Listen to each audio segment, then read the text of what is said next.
episode 36 van dit en dat en wat ook nog. En in hierdie ene gaan ek bietjie gesels oor, obviously, daai gaspyp. Hier is 'n paar stukkies goed oor die Donbass. En ons het 'n interessante brokkie oor Rusland en Belarus. En ja, wel lekker, is nou nie 'n regte ware volk nie, maar eintlik 'n ware volk storie en julle kan maar kyk en jy gaan nou lekker lag oor dit. Die groot ding is net vir my, dat die wêreld waarin ons op hierdie stadium is 'n gemors hoor. Dit is 'n moerse gemors en nie in Suid-Afrika is dit vir my absoluut angswekkend om te kyk hoe ernstig die verrotting in ons topleierstruktuur in Suid-Afrika is. Die wêreld verander baie vinnig en ons het op hierdie stadium van die wedstryd bitter nodig eintlik vir intelligente mense wat aan bestuur staan.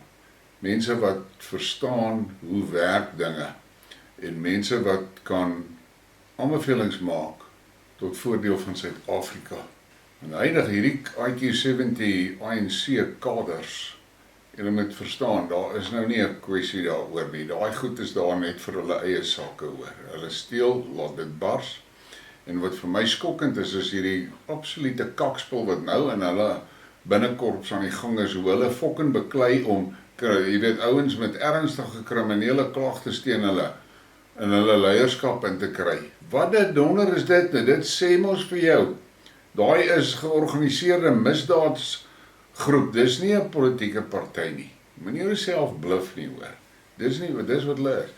En dan terwyl ek nou op daai noot is, wil ek nou sommer hier aan 'n ander ding praat en dit gaan nou oor daai kwessie van die referendums wat in die Donbass gehou het. Vanoggend in my live, toe maak daar nou 'n ou weer 'n kak opmerking en hy insinueer dat ek beskuldig die VF+ en Afriforum en so. So ek het dit glad nie gesê nie. Want daar is 'n groot storie aan die gang omdat die ANC Youth League waarnemer gestuur het na die Donbass toe. En toe rek hierdie ouens hulle bekke oor dit. Toe vra ek nou net vir hulle, luister, sê net vir my, hoekom het die VF+ en die DA nie waarnemers Donbass toe gestuur nie? Kyk, ek het al 'n Briekmerke oor gedoen. Hierdie Republiek van Suid-Afrika is in sy donder en hy kan nie so voortgaan nie. Hy kan nie. Hy is op end of life. Hy kan nie so voortgaan nie. Die enigste manier wat ons uit hierdie wurggreep van die ANC uit gaan kom, is hierdie plek moet opbreek in 9 tot 14 onafhanklike streke. Dit is wat moet gebeur. En jy kan nou maar van my verskil en as jy van my verskil, skryf dit in die kommentaar hieronder. Feit van die saak bly, die enigste manier hoe hierdie land gaan survive, is die ding moet opbreek in 9 tot 14 onafhanklike streke. Want as dit gebeur, is daar geen kans dat die ANC in al die streke weer 'n meerderheid gaan kry nie. Hulle gaan nie. Plus die streke waar die bliksems dan nou nie 'n meerderheid het, die sal die mense 'n kans hê om vorentoe te gaan. Kyk maar wat gaan in die Weskaap aan. Hierdie ouens van Cape Exit, hulle moet hulle dinge agter mekaar kry en hulle moet die ander provinsies intrek en ons gaan vir 'n massale referendum oor onafhanklikheid. Hierdie republiek kan nie werk nie. Hierdie ANC gaan hom in sy donder in kry. Hierdie jongste flirtasies van Biden en Ramaphosa is dodelik vir ons hoor. Hulle kom nou met daai green energy kak wat nie gaan werk nie. Renewables kan nie baseload gee nie en ons weet dit almal. Maar ek moet my nie op hierdie punt nie want ek raak die fucking. Maar dit is wat dit is. Die Republiek van Suid-Afrika het nie meer 'n bestaansreg nie. Want dit het 'n hellhole geword vir almal wat hier bly. Die enigste bliksems wat daar uit voordeel uit het is hierdie fucking ANC kaders wat daar sit in die topstrukture en hulle vreet hulle self vet en hulle steel hulle self dik hoor.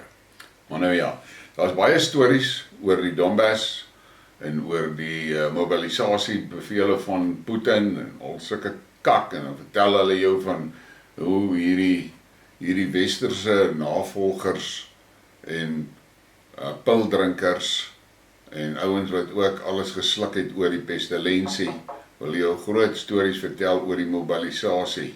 Maar hier's nou 'n foto.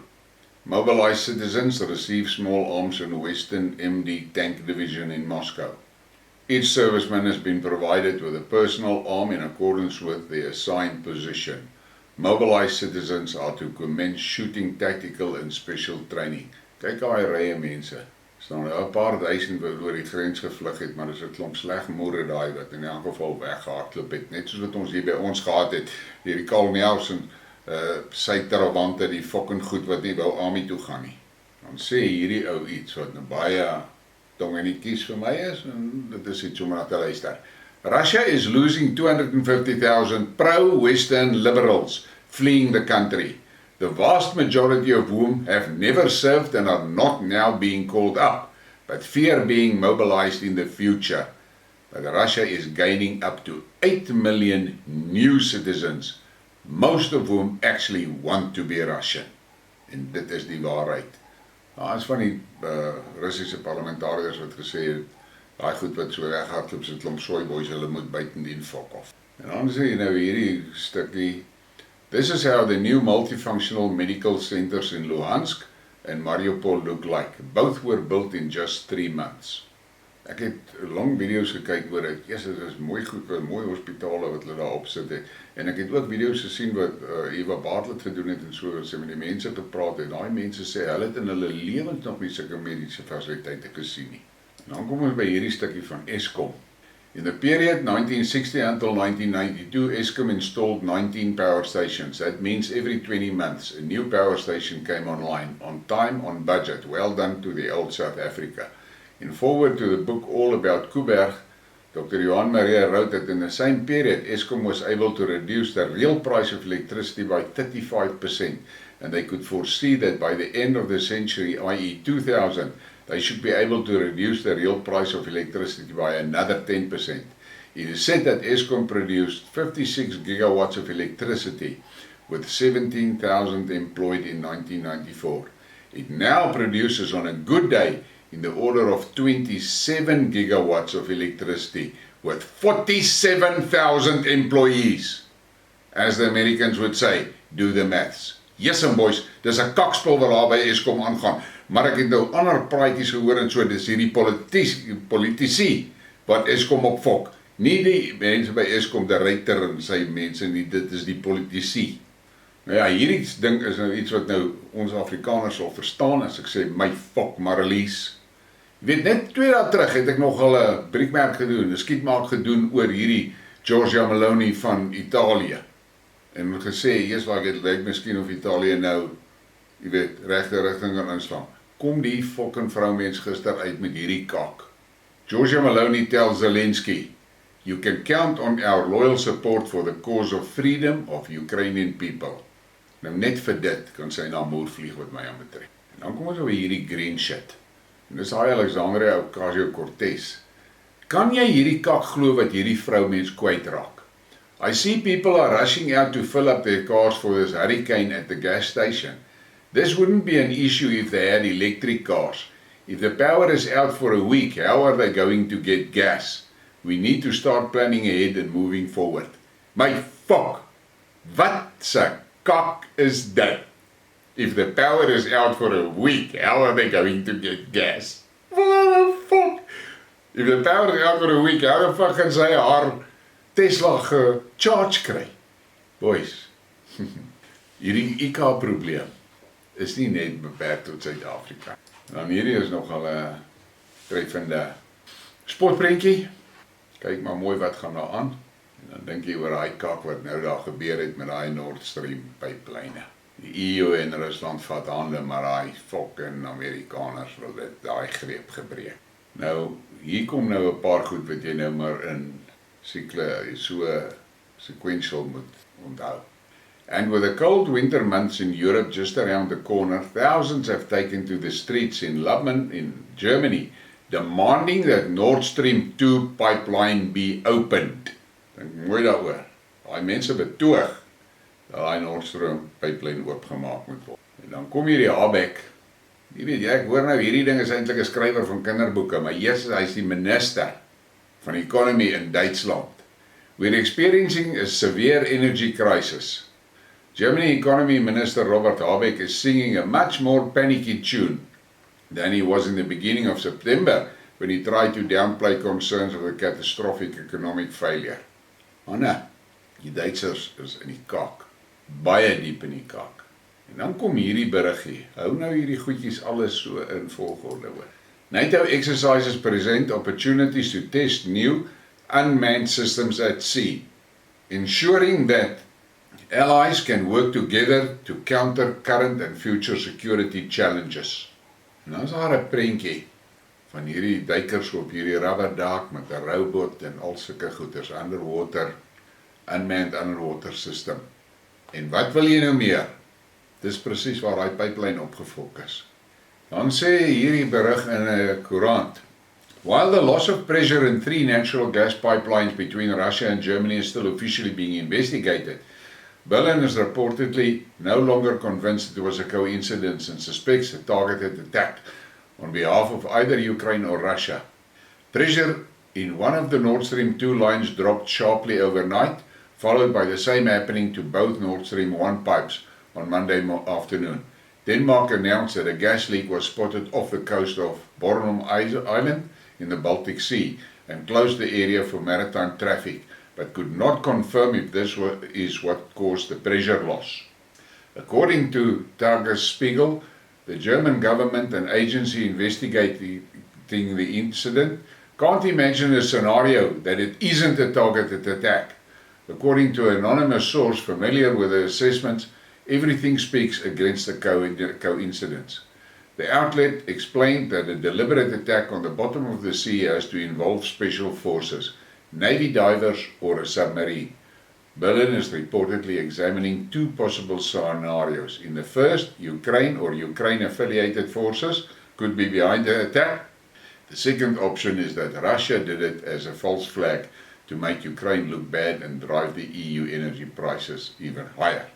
Nou kyk, dis nou vir jou 'n hoop kak hierdie hoor.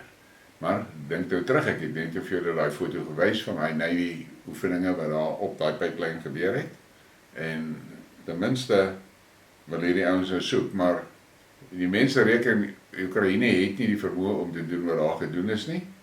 En die vraag is natuurlik, hoekom sal Rusland daai pipe saboteer? Hulle draai maar net die kraan toe, so. En dan kom ons nou by 'n ding wat vir ons Suid-Afrikaners na in die hart lê, dis die plaasmoorde. White farmers in South Africa gather to plant white crosses for their murdered friends. The cruelty is indescribable, the loss incalculable, and still the world looks away. God bless these brave abandoned souls. Ons skok in 'n video daai hoor. En dan sê hierdie vrou, and those that survive are told by a bunch of paid for propaganda hoes at busting SA, their pimp scum, the Gandra Naidus, the brainless biatch Bianca van Wyk, that they somehow deserve to be attacked and should be grateful they were able to somehow repay reparations.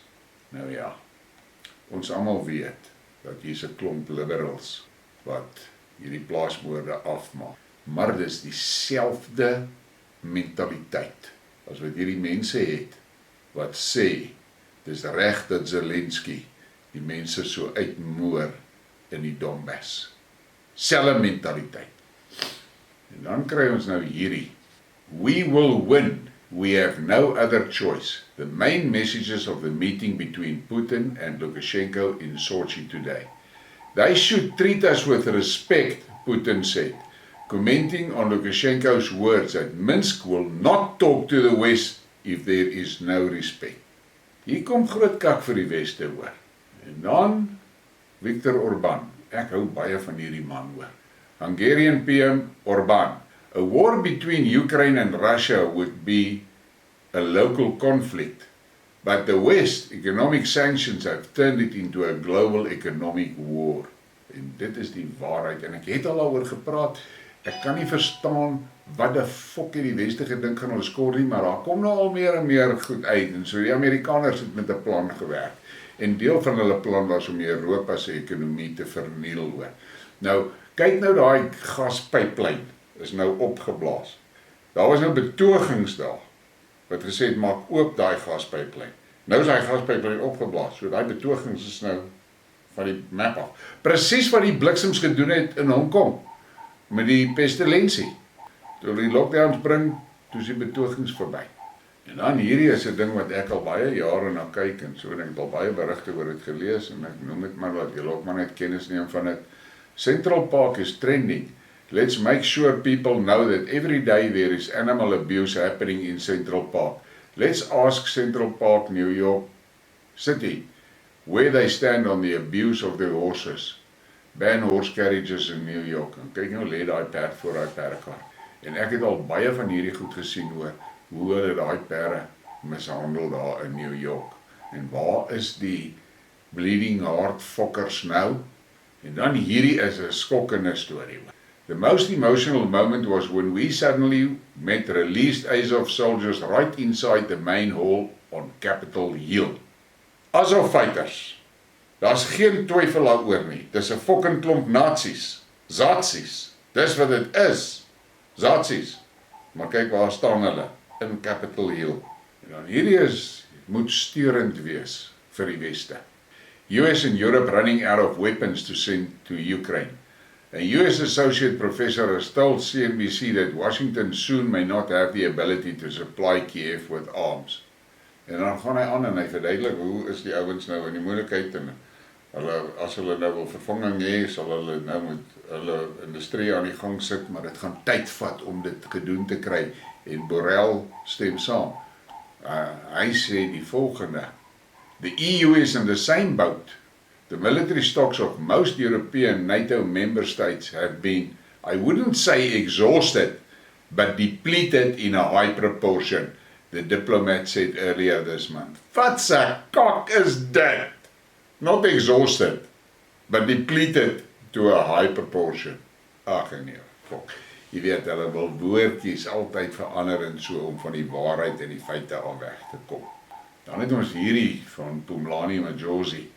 All these problems South Africa faces can be resolved.